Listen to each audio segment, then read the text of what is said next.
Alright, kind of a quick video to the modern mystic. Yeah, I'll try to make it quick. He tried to make his quick. Just kind of on the subject of what it takes to make conversational or discussion style or philosophical type videos on subjects to expand conversation subjects. To direct them, point them, get them somewhere, and in some way that's coherent and not what was I pausing and thinking while you're making a video, to have it flow out of you. So you have to have enough pre-thought, or you have to have enough muscle memory, brain memory. You have to have a memory of how to do it built into you, and a coordination would be my argument. So you'd have to have done some talking in your life, I would imagine, for you to fall into it. I don't know. The busyness thing is, just more of a distraction issue, I think. I mean, I guess I would argue that I could have made walk and talk videos. I think when I was a kid delivering newspapers, there was always I was already practicing making YouTube videos in a sense, because you're thinking about all kinds of stuff. Most of the time, yeah, okay, it's personal. You're just fantasizing or daydreaming, or how can I, ask her out, or what should, some kind of bullshit like that.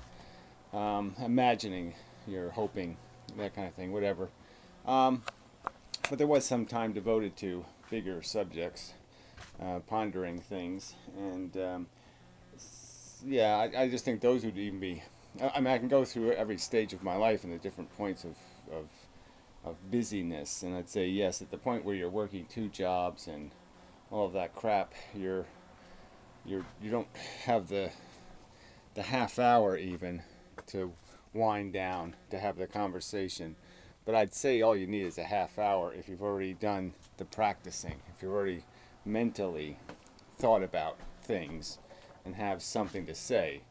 I think for a lot of people, they don't spend too much time watching politics or watching this or watching that, and so their ignorance is just so expansive that they can't say anything meaningful except some rhetoric they heard in a TV commercial, the death tax, or some kind of cliche. They're driven by cliches, and so they just throw cliches around, and there's not much else going to be added to the content by them, because they haven't done enough thinking about the structure of the system or its history or all of that crap to make it possible for them to say anything useful or new or original or any of that crap.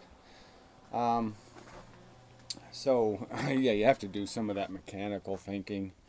So I guess I'd argue there's people that are going to be more likely and less likely. And I'm not too sure. Like I said, there's lots of people who, women, for example, for a long time they didn't have the same kind of, work agenda stress. They had the stress of, what shall I polish today, or what shall I dust, or, there's lots of, I don't want to leisure time, but I mean, it wasn't exactly as urgent, or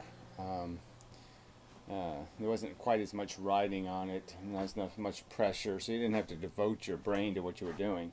And a lot of the menial kind of tasks do provide a lot of opportunity for thinking. So I mean, that's another thing where some jobs are, I don't know how to. I mean, I sort of enjoyed that about some jobs that were horrible. Like, I was a dishwasher for a year or whatever, and as a kid. And it's just a horrible job in a big restaurant. It's just awful. But it is so mechanical that it provides plenty of time for your brain to just keep going somewhere else, do something else, think about something else. And, and what do people think about is the problem, I suppose. The programming starts off so bad that there's nothing to grow here. It's all weed seeds in terms of their ideas and the constructs in their head. So even if they fertilize that stuff and actually gain some sort of familiarity with the holoculture, They got no seeds. They got all crap seeds. So the only thing that's going to grow is crap. Um, so I guess I'm just saying that I think it's more complicated than not having a brain too distracted. But certainly distractions are distractions. I mean, it puts the more you do need a little bit of that downtime. A couple of beers sometimes. I mean, I'd love to have some of the fireside chats I had in my backyard with some of the interesting characters that lived here over the years. Um, those were interesting times in terms of weekends and then certain circumstances it was it became a nightly routine. Um, and there's a lot of value in that. I can think back to when I worked in bars, and you'd be there at 3 in the morning, and talking about the meaning of life, and those conversations were pretty rich. So they could have been videoed, and I think they would have been meaningful and relevant and all that kind of crap. So you do have to be in a mindset. You have to get yourself. You either have to do it artificially through mood lighting and lubrication of the mind through intoxicants, or if you're practiced at it, as I would argue some of us are, you just go into the mechanical, analytical processing mode, and you just turn on the take this, put it in the big picture machine, microwave it. You already have you sort of have the process of dissection and thinking, and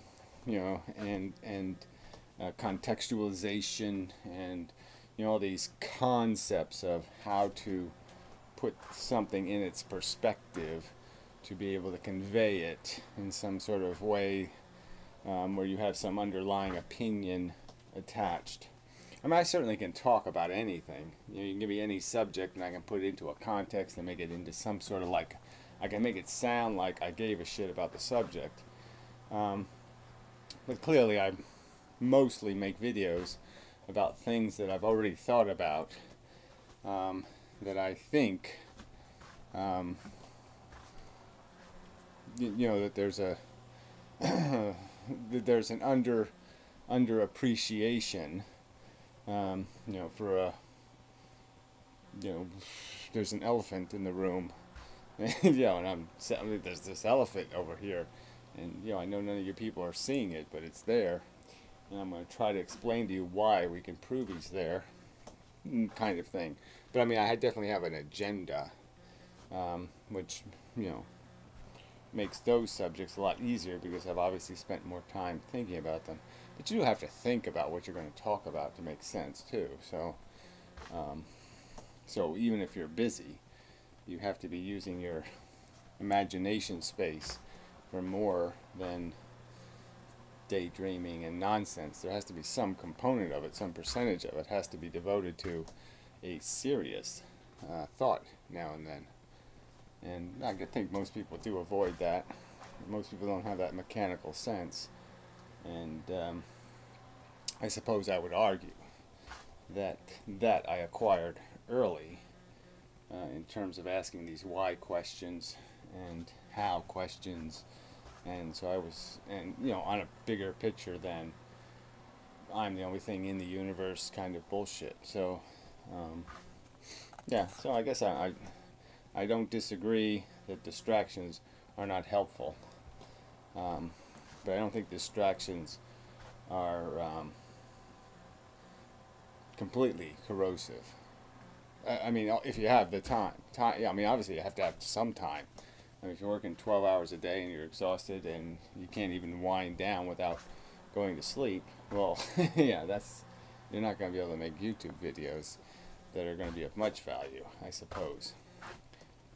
But if you have some sort of minimum, I think it's possible.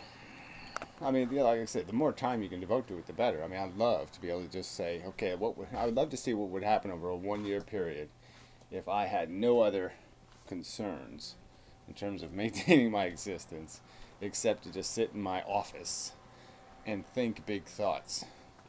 I mean, I'd love to see what would be possible if I could devote, all day to it. It's almost like, I think, if you took somebody with a real brain and gave them 1 year of that project alone, of, resolve why light moves slower through glass. Give us the complete answer. Work on that for 1 year. Unification theories, all that kind of stuff. I just think it could be done.